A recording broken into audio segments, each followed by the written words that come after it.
Menyebut ada wacana dua poros saja dalam Pilpres 2024 dan ada kemungkinan menggabungkan Ganjar dan Prabowo. Jika benar hanya ada dua poros dalam Pilpres nanti, lantas apa untung dan rugi dari skema dua poros politik di Pilpres nanti? Bagaimana parpol mempertimbangkan keragaman pilihan bagi masyarakat? Kita diskusikan hal ini bersama para narasumber. Bergabung saat ini anggota DPR fraksi PDI Perjuangan Arya Bima, kemudian Ketua DPP Nasdem Effendi Khoiri dan Direktur Eksekutif Lingkar Madani Ray Rangkuti. Selamat sore semuanya, apa kabar? Selamat sore, Mas. Terima kasih semuanya sudah bergabung bersama kami. Tadi sebelum kita diskusi, Mas Bimo, kita sudah diskusi juga ya bahwa segala hal bisa jadi mungkin saja terjadi dalam politik. Tapi kalau merujuk dari pernyataan PKB bahwa akan ada kemungkinan Ganjar digabungkan dengan Prabowo, melihat dinamika komunikasi politik yang terus terjalin saat ini dari PDI Perjuangan, itu mungkin atau tidak?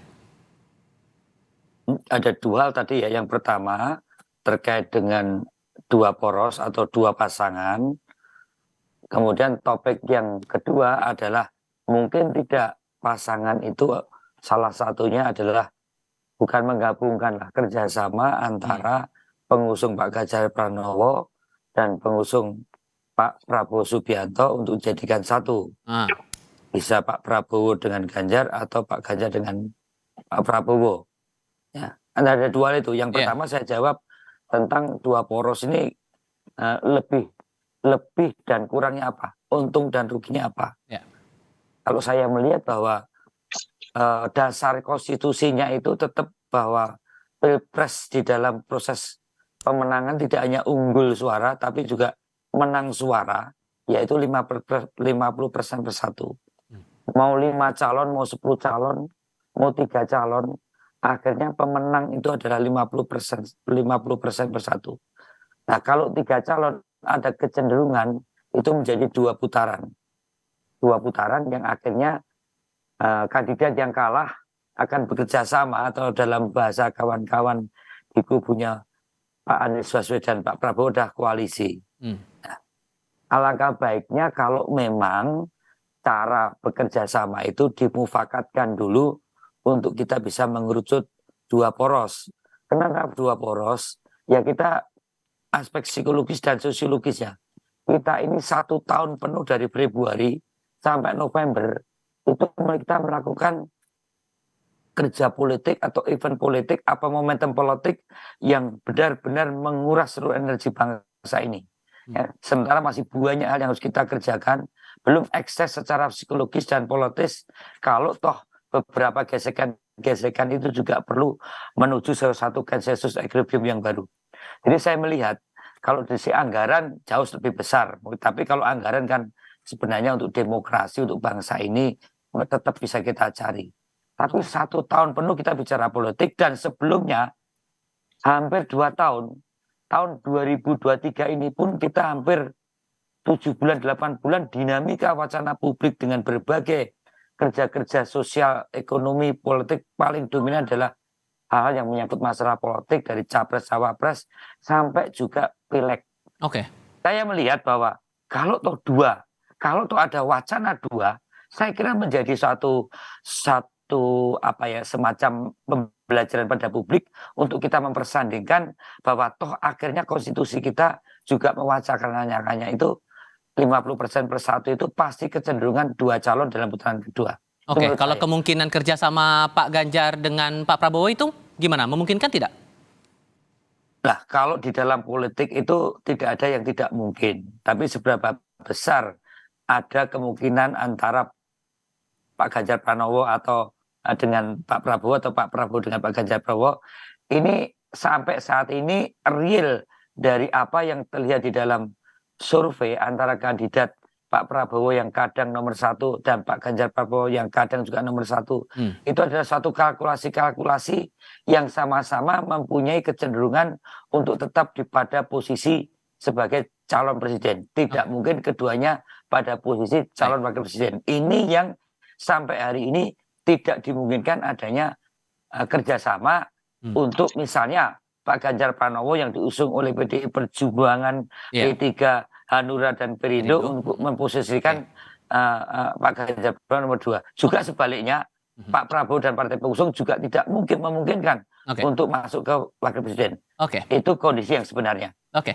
Kalau di mata Nasdem nih Gus Coy, walaupun kemudian pernyataan itu yang disampaikan Pak Jazilul kepada wartawan di DPR adalah pernyataan pribadi, bukan mewakili partai. Tapi dengan munculnya kemungkinan atau prediksi dari beliau 2 poros saja muncul, itu menguntungkan posisi Nasdem nanti untuk usungan Pilpres atau justru merugikan?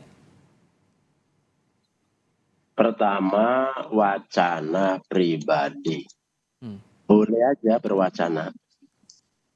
Wacana berapapun boleh aja, tapi real politiknya seperti apa? Kan kadang wacana tidak sesuai dengan real politik. Realnya sekarang adalah Nasdem telah berkoalisi dengan PKB dan PKS. Pasangannya Anies dan Caimin. Itu fakta, itu real politiknya. Jadi ini tinggal daftar. Tinggal daftar. Lalu untung ruginya seperti apa? Kalau dari perspektif demokrasi, maka rakyat semakin banyak pilihan, semakin baik. Dalam perspektif anggaran tentu saja itu lebih banyak, mungkin lebih besar. Dalam perspektif lain-lain mungkin gemuruh gaduh, ya itu bagian dari resiko ya dalam sebuah demokrasi. Jadi tinggal kita melihatnya dari sisi mana. Nah, kecenderungannya Nasdem di posisi mana tuh? Nasdem tentu saja memilih rakyat harus punya banyak pilihan. Kalau memungkinkan bisa 4, kenapa tidak? Kalau mungkin lebih dari itu, cuma kan dari berbagai persyaratan kan tetap terbatas, ya kan harus 20%, begitu kan? Sehingga ketika terkumpul ya paling banyak ada 4. Tapi realitas sekarang untuk 4 itu kan sulit, nggak mungkin kan? Nah oleh karena itu yang ada ini menurut saya wacana-wacana liar boleh aja, tetapi yang ada ini yang 3 pilihan ini, inilah yang kemudian menjadi fokus kita. Lalu kemudian bagaimana demokrasi, kompetisi ini betul-betul berbobot, betul-betul berkualitas. Nah, kita ke arah sana. Oke, Bung Rey, dari aspek kepentingan publiknya, lalu kemudian perjalanan demokrasi kita, muncul 2 atau wacana 2 poros saja dalam Pilpres 2024 ini. Perspektif Anda bagaimana? Itu kan pernyataan Gus Jazilul ya. Saya kira beliau sedang meledek Ganjar dan Pak Prabowo sebetulnya. Bukan dimaksud serius itu. Tapi sedang meledek aja. Meledek loh, ini kok Ganjar sama Pak Prabowo belum juga diumumkan pasangannya gitu. Emang mau disatuin gitu. Jadi saya pikir itu bukan pikiran seriusnya Pak Jazilul ya. Itu yang pertama. Yang kedua, kalau mengandaikan kemudian Gerindra atau dalam ini Pak Prabowo bertemu dengan Ganjar dalam satu perahu saat ini, saya kira itu hal mustahil gitu ya kan. Udah sulit kalau sekarang ini. Gitu. Perspektifnya gimana? Saya membayangkan kalau 2 poros itu artinya Caimin sama Anies Baswedan tiba-tiba menyatakan udahlah kita kayaknya nggak sanggup lagi, kita serahkanlah kepada Ganjar sama Prabowo yang maju, kira-kira begitulah. Kalau itu mungkin. Tapi kalau membayangkan Prabowo sama Ganjar bertemu dalam satu perahu, itu kansnya cuma 10%. Kalau itu mungkin gitu ya. Jadi oleh karena itu menurut saya udah sulit. Kecuali kalau ada selisih suara antara Pak Ganjar dengan Pak Prabowo itu minimal 7%. Jadi siapa di antara mereka yang paling tinggi aja yang calon presiden, sebaliknya yang di bawahnya itu ikut wakil presiden. Kenyataannya sekarang kan nggak ada sampai 7%. Kenyataannya kelebihannya itu di margin error kan. Baik mungkin saat Pak Ganjar naik atau saat Pak Prabowo naik gitu. Selalu selisihnya di margin error. Oleh karena itu tipis kemungkinan kita hanya mendapatkan 2 pasangan calon presiden. Kalau yang dibayangkan itu adalah Ganjar bertemu dengan Pak Prabowo dalam satu perahu. Saya kira itu hanya 10% kemungkinannya. 90% itu tidak mau. Nggak ada yang mau. Pak Ganjar tidak mau, Pak Prabowo tidak mau. Sehingga Itulah 3 yang nama bakal capres yang beredar di publik saat ini sudah firm begitu akan maju di Pilpres nanti menurut Anda? Sudah fix lah menurut saya 3. Kecuali lagi yang saya sebutkan tadi. Karena justru kalau kemudian Caimin sama Anies menyatakan sudahlah kita lempar handuk saja, kira-kira begitu ya. Kita serahkan kepada Ganjar sama Prabowo saja yang maju. Itu lain cerita. Kalau itu kan saya bisa 30 gitu. Tapi kalau Prabowo sama apa namanya itu Ganjar dipadukan, saya kira tidak. Akan sulit, tukannya 10%. Itu yang pertama, Bung. Oke. Yang kedua, menurut saya juga memang seperti yang tadi disebutkan oleh Bagus Gus Coy maupun dengan Mas Bima ya, saya kira kita rugi juga kalau sampai pasangannya cuma 2 gitu ya. Misalnya kalau Pak Jokowi sama Ganjar digabungkan, cuma dengan Pak Anies digabungkan gitu, itu nggak ada pilihan-pilihan. Ini kan relatif mulai ada pilihan. Ada yang tegak lurus dengan Pak Jokowi, ada setengah dengan Pak Jokowi, setengahnya dengan lain. Ada yang menyatakan berubah, berbeda dengan Pak Jokowi. Kan pilihan-pilihannya jadi lebih beragam. Bandingkan misalnya kita hanya punya 2, keduanya adalah ya tokoh yang apa namanya itu hitam putih, kira-kira begitu. Satu perubahan, satu non perubahan gitu. Oke, Mas Bimo tadi sempat disinggung juga masalah bakal cawapres yang belum ditetapkan nih dari koalisi pendukung atau pengusung dari Ganjar Pranowo. Itu juga jadi alasan kenapa kemudian Pak Jazilul waktu itu kepada wartawan menyatakan seperti itu. Dengan nama yang sudah banyak beredar sampai dengan sekarang, terlebih sudah ada eliminasi 2 nama RK dan AHY. Kenapa sampai sekarang masih tampaknya kesulitan begitu? Apa sebetulnya dicari dari sosok bakal calon wakil presiden untuk Mas Ganjar ini? Oh ya, kalau Ibu Mega beserta ketua umum yang lain, mungkin juga dengan dikonsultasikan Pak Joko Widodo kan tahu persis untuk timing dan orang yang dipilih untuk mendampingi Pak Ganjar Pranowo. Siapapun yang punya kompetensi memang kecenderungan akan menjadi sorotan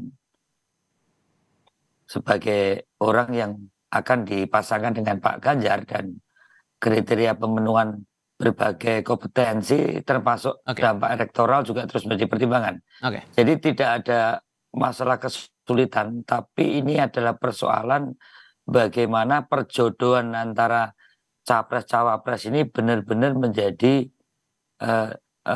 pasangan yang benar-benar bisa menyelesaikan hal yang saat ini menjadi persoalan bangsa maupun ke depan. Jadi menurut saya timing waktunya masih ada, dan tadi sudah ada pengajuan waktu terkait dengan pendaftaran calon capres-cawapres.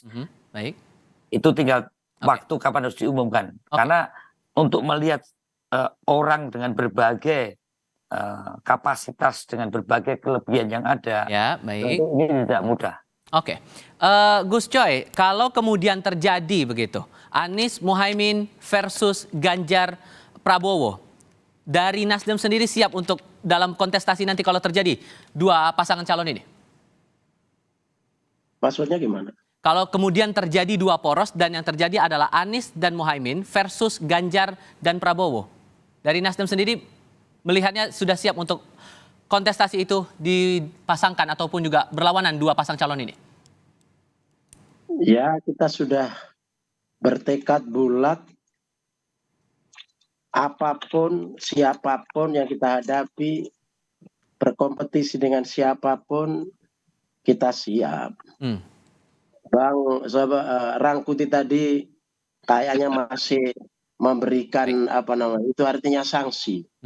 Nggak tahu kami dia. Ya, kami siap bulat untuk menghadapi siapapun. Dan kita begini, pikiran kita ini semua baik. Pimpinan-pimpinan ini diyakini setiap yang diajukan adalah terbaik menurut ijtihad mereka masing-masing. Nah, sekarang ijtihad setiap koalisi itu kemudian kita tawarkan kepada publik. Sudah, setelah itu terserah pada rakyat memilih yang mana, silakan.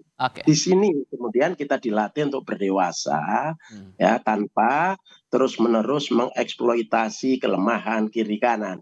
Kita ini, mari kita tampilkan yang baik-baik untuk kepentingan bangsa. Bung Rey, singkat saja, dengan wacana 2 poros ini menurut Anda terbilang sehatkah untuk perjalanan demokrasi kita, walaupun ya sekali lagi ini masalah dinamika politik? Jelas tidak, karena kebutuhan masyarakat itu kan banyak figur sebenarnya. Cuma karena ada presidensial threshold menjadikan apa namanya itu banyak kader bangsa kita ini yang tertahan nasibnya untuk jadi calon presiden, wakil presiden. Baik. Kalau memungkinkan kita banyak dorong sebetulnya dengan salah satu cara adalah meminimalisasi kalau bisa apa namanya itu menghilangkan presidensial threshold itu. Baik. Sehingga banyak pilihan gitu loh, bukan hanya 1 atau 2, bahkan bisa 4, bisa 5 gitu. Atau ujung-ujungnya nanti hanya satu yang dipilih kan.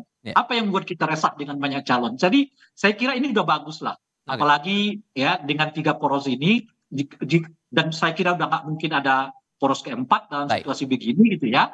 Nah ini harus tetap dijaga keseimbangannya, tidak perlu lagi dicoba direkayasa untuk jadi 2 ya, dan sebagainya. Baik.